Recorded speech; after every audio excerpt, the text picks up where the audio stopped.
I particularly hold hands still today. My father's in his 80s. He was one of the pioneers of this business. But along with him were other people like Joe from Lenny's Clam Bar, Luigi LaMonica, who made pizza dough, my father Gino, who owns Gino's Pizzerias, Lenny Schiano from 86th Street, a guy named Nick de Blasi. These guys were like the pioneers.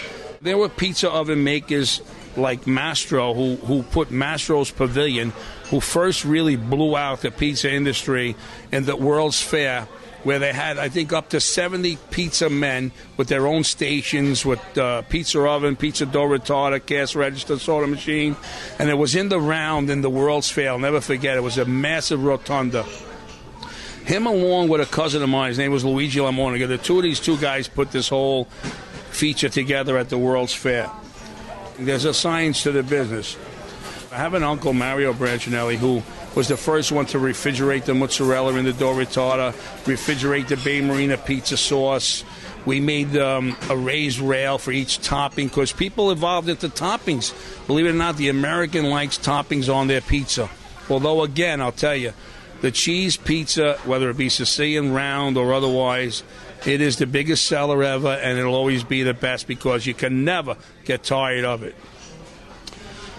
Also, along with the time to be competitive, people came up with other ideas. I mean, originally it was a round pie Neapolitan and a Sicilian square. Today we have another pizza that evolved through the Umberto team called the Grandma's Pizza, which also is a very popular one.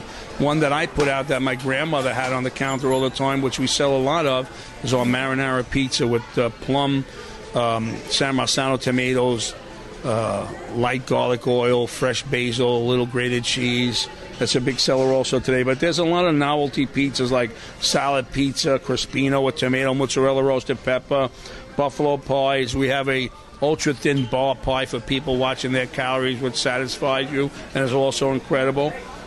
And through places like Chicago, we've also adapted in our pizzeria-restaurant hybrid a lot of individual pizzas nowadays where people eat pizza dining more, sitting at a table, not only like just standing up at the counter or at a window that was open to the curb. You know, people would buy Ceppoli's, calzones, pizzas off the street, like I know in Brooklyn, New York.